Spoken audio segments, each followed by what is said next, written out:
Hello students, welcome to RD Chemistry. In this video, I'm going to solve some practice question and this will be set 2 consisting of 10 questions. In the previous video, I solved 10 questions which was the set 1. So let us start now. Question number 1.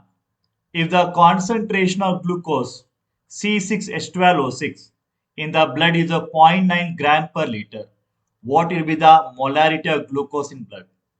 How to calculate molarity? Molarity is equal to number of moles of solute divided by volume in terms of liters. Okay. How to calculate the number of moles given mass divided by the molar mass and volume in terms of liter. Mass is given per liter. How much? 0.9 grams are given. So what is the molar mass of the glucose? Remember 180 gram per mole. So 180 divided by volume per liter. So it is dissolved in per liter given here. So let me take 1 liter. So when you calculate this one, the answer would be 0.005 molar comes. Okay. So therefore answer is option number C. Clear? Question number 2. If delta O smaller than P, correct electronic configuration D4 system will be. This question from the coordination compounds based on the CFT. So now they have mentioned delta O. What is this O stand for? O stand for octahedral field. Octahedral field containing octahedral entity. In the presence of octahedral field, 5 types of d orbital will split into two sets, correct? Which is called a T2G set, which has got lower energy, and other set is called the EG set, correct? So we have got these two sets of the orbitals. These all belong to the d orbitals. Now the energy difference is there. This is called the delta O. Now they have mentioned delta O is smaller than P. P stands for pairing energy. Stands for pairing energy. To pair up the electron, large energy is required compared to this difference between the two sets of the orbital. So they have mentioned D4 system. Okay. So here we have got three orbitals having equal energy, and here we got two orbitals having equal energy. So D4 start from the ground state. First electron, second electron, third electron. It is like writing a three types of d orbital having equal energy 1, 2, 3.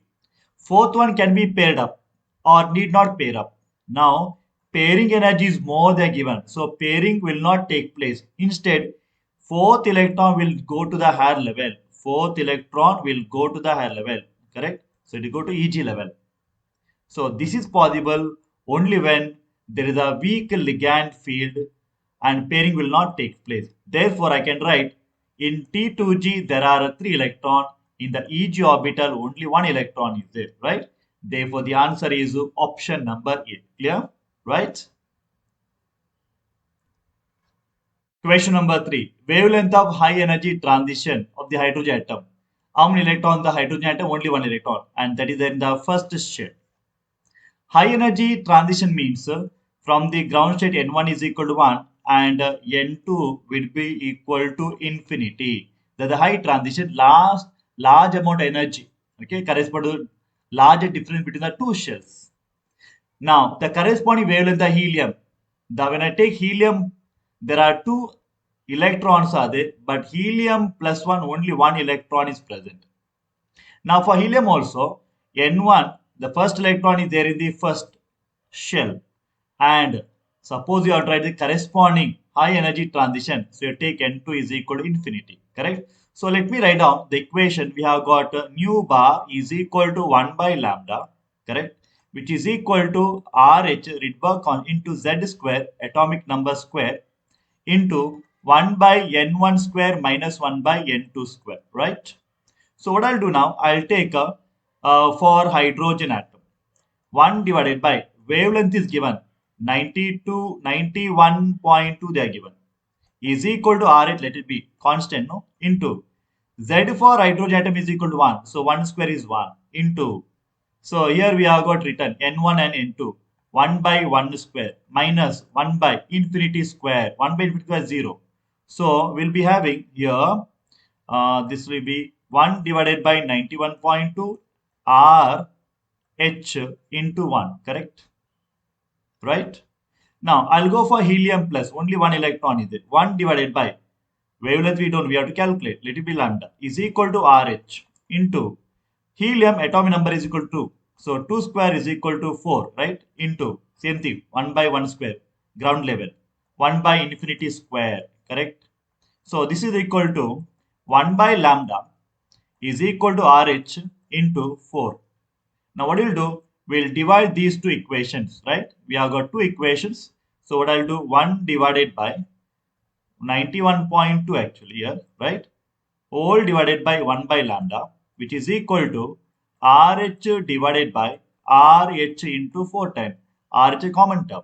So this will be lambda divided by 91.2 is equal to 1 by 4, correct? Or lambda is equal to 91.2 divided by 4, which is approximately equal to 4 2s are 1, 2s are 8, correct? 9, 10, 11, 3. So approximately 22.8, okay, comes, right? So the answer would be option number B, 22.8 nanometer. Is that okay? Clear? Right. Next question. Arrange the following complexes in the order of decreasing molar conductivity. Molar conductivity increases when number of ion produced are more and more. Also, as the charge increases, conductivity also increases. So let me write down the P compound. We'll ionize the compound Mg counter ion 2 plus, correct? Then we have got Cr NH3, then NO2 5 times, okay? So 1 plus 1 ions are there. If this is Mg2 plus, this will be 2 minus. So how many ions are there? So I'll write I is equal to 2 ions are there. Let me go for Q compound. So if I write this one, I'll split like this. 3 times Cr NH3, 5 times NO2, okay? Total charge. So interchange these numbers, okay? Interchange these numbers. So positive charge 2 plus here. Plus 2 times CO NO2 twice 6 times, total charge will be plus 3. Okay, so minus 3 will write. Okay, so 3 into 2 plus 6, 2 into 3 minus 6, correct? So this is a way of balancing. But how many ions are there? 3 and 2. How many are there? Altogether 5 ions are produced. We'll go for R now. We'll go for R. K plus, right? Then that complex, whatever complex is there, let me write as such. So to the power, sorry, total charge will be minus 1 here. So how many ions are there? Actually 2. I is equal to 2. Correct? We'll go for the S1. S now. We'll go for the S, last one. So there is no counter ion. So these are neutral complex. Correct? Neutral complex. Right? Neutral complex. To the power 0. No charge here. Okay, more the number of ions are there, I is equal to 5. Which one? Q. As the number of ions increases, conductivity also increases 5. Then you have got I is equal to 2 and I is equal to, there are two options here, right? Now in the first case minus 1 charge and second case minus 2 charge. Okay, so larger the charge, larger is the conductivity. So I'll go for P. After that comes which one? After that comes R, lower charge with the same number of ions. Last one, we have got lowest or no conductivity for the last one S. So it should be QPRS. QPRS. That is there in the option number C. Clear, Aita? Right? Yes. Next question. An energy of 24.6 electron volt is required to remove one of the electrons from the helium atom. Helium atom, how many electrons are there? 2 electrons are there. To remove one of the electron, 24.6 energy is required. Total energy required to remove both the electrons. See, helium has got 2 electrons, correct? So 1s2. To remove first electron, we require 24.6 electron volts, correct? Right. Now second electron, it will be like helium plus. This is similar to that of the hydrogen atom containing 1 electron. Now for hydrogen atom, I've got one formula. En is equal to, in terms electron volt, minus 13.6 electron volt into Z square divided by N square agutte to remove 1 electron. In initial to remove, okay? So it is equal to E1 first shell. Only one electron is there in the first shell. So minus 13.6 into Z square. Z for helium is equal to 2, correct? So that becomes 4, right? Divided by n square, n is equal to 1. So this is equal to, this is equal to minus 54.4 electron volt. This is the energy associated with the first electron in the first shell for hydrogen-like atoms, right? Now, if we want to remove that only one electron present in the helium, I require, okay, I'll supply the energy 54.4 electron volt I have to supply, then only I can remove. But to remove both the electrons, I need to add up. To remove first electron, 24.6 electron volt is required. To remove second electron, 54.4 electron is required. So totally will be requiring, this is a 10, this is 9, this is 7. So 79 electron volt is required. Clear? Next question. Atomic weight of metal is given as CCP lattice, CCP, HCP, and remember FCC. Remember Z value is equal to 4. Edge length is given 400 picometer. Correct value density is equal. Density is equal Zm divided by A cube Na. Correct alwa? That is equal to 4 and molar mass given 100 divided by 400 into 10 power minus 12 meters. Correct? So 400 into 10 power minus 12 into meter into centimeter because answers are in terms of centimeter cube. So 10 power 2 meter, centimeter, correct? 1 meter is equal to.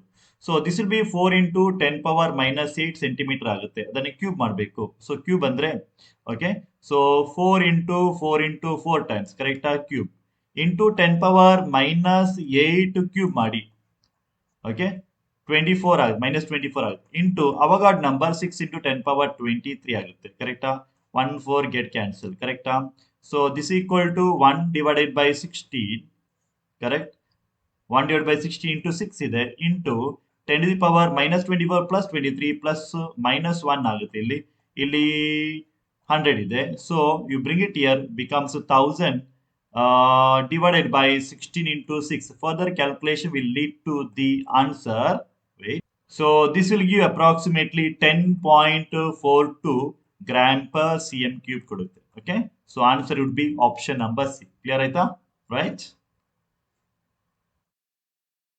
Next question, set of reaction ethyl benzene yielded the product D, product D how to find out. So I'll write this reaction again, the question again, because it may not be visible for you, small font, okay. So there is a ethyl benzene C2H5, okay. This is treated with the KMNO4 with the KOH to give the compound B. This is A compound, this is a B compound, okay. Now, what is the use of potash permanganate and alkali medium, alkaline potash permanganate, oxidizing agent? Whatever be the side group, alkyl group present in the case of benzene, finally the compound will give the carboxylic acid. Okay. Then this compound is treated with the bromine and ferric bromide. So there is a bromination. The bromine atom will go to the benzene ring. Remember, COH is a meta-directing group.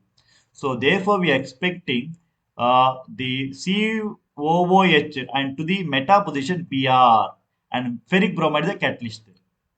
Okay, this is the compound C. Then finally, we have got ethyl alcohol and H plus ion.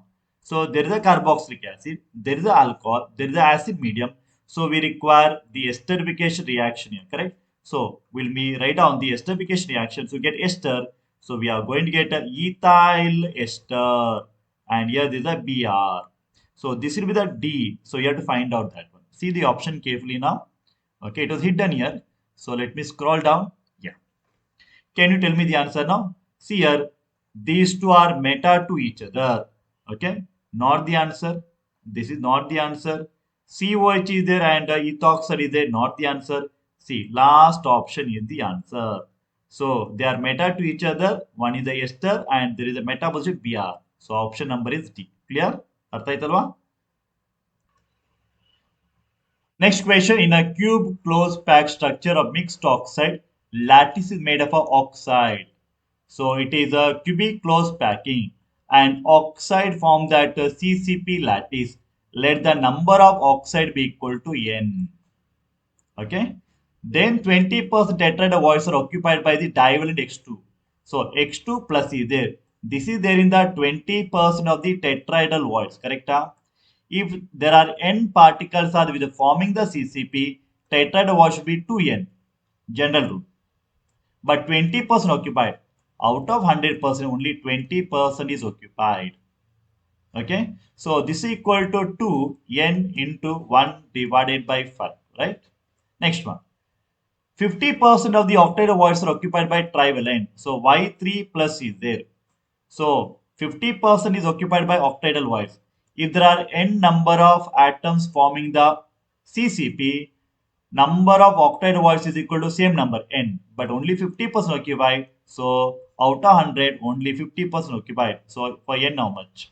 So this is equal to n into 1 divided by 2 agutte. So we'll take the ratio now. Okay, we'll take the ratio. Let me scroll down. Take the ratio. So let me start with the x first, then y, then o. X is a 2n divided by 5 is to y is a n divided by 2 is to oxide is only n. So what is the common term there? N is a common term. Okay, common term. So 2 by 5 is to 1 by 2 is to 1. I have to get rid of this denominator 5 and 2. So 5 and 2 you multiply by 10. When you multiply by 10, 2 into 10 divided by 5 is to 10 divided by 2 is to 10 ಆಗುತ್ತೆ. Multiply ಮಾಡಿ. Okay. So then 5 ones are, so 5 ones are 5 twos are 4 times. Correct? 4 ಬರುತ್ತೆ. Then 2 ones are 2 fives are 10 ಬರುತ್ತೆ. Correct? So 4 5. Then this is in terms of 10. So that means I should write down x 4 times, y 5 times, and o 10 times. So that is the option number B. Correct, Alva? Right? Next question. What will be the pressure exerted by the mixture of 3.2 grams of methane and 4.4 grams of the carbon dioxide contained in a 9 dm³ flask at 27 degrees centigrade? These two gases do not mix with each other. Correct? Methane and carbon, they can be mixed, but they do not react with each other. Methane is CH4 and carbon dioxide is CO2. So they are asking pressure. We'll take PV is equal to nRT. Pressure required in terms of atmosphere. P is equal to nRT divided by volume. N is the number of moles. We have to calculate total number of moles. Number of moles of methane CH4 is equal to, given mass is to 3.2. Methane the molecular mass is to, methane molecular mass should be equal to 16. 12 plus 4, 16. Correct? So 0.2 times. So number of moles of carbon dioxide find out. Given mass is to 4.24 divided by molar mass is to 44 andre 4.1. So 0.2 plus 0.1 total number of moles are 0.3 moles are correct. R value should be in terms of atmosphere and dm³ ಕೊಟ್ಟಿದ್ದಾರೆ. So 0.082 approximately take 1. Okay, into temperature 27 andre 300 Kelvin. Correct? Divided by volume 9 dm³ ಕೊಟ್ಟಿದ್ದಾರೆ. Correct? So when you solve this one, we are going to get approximately 0.88 atmosphere breath. Okay, so the answer is option number A. First one is the answer. Okay, the last question. Lattice enthalpy, hydration enthalpy are four compounds are given in terms of kilojoules. Okay, pair a compound which are solved in water. Remember, whenever hydration enthalpy greater than the lattice enthalpy, okay, compounds are soluble. Remember, lattice energy is the energy required to break the ionic compound into two parts, cation and anion, generally for say lattice enthalpy. So that will be a positive quantity always, generally the positive quantity. Okay, hydration enthalpy is the energy liberated in terms of negative signs they are given. Now when you compare, this is the, see the modulus you take, 780 and 920. Hydration enthalpy is more, this compound should be soluble. Here, Q compound 1012 and minus 182. So we take the modulus. This is the largest one. So this is not soluble. Take the modulus of 828 and 878. Okay. So this is soluble. 633 and 600. Okay. So lower value for hydration enthalpy. Hydration enthalpy should be larger compared to lattice enthalpy. So P is soluble and R is soluble. So the option is Option number D. Correct? Right. So I have completed 10 questions. The practice questions set 2. So many more sets will come for practice. If you like this video, please do subscribe RD Chemistry and support me. Thank you. Have a nice day.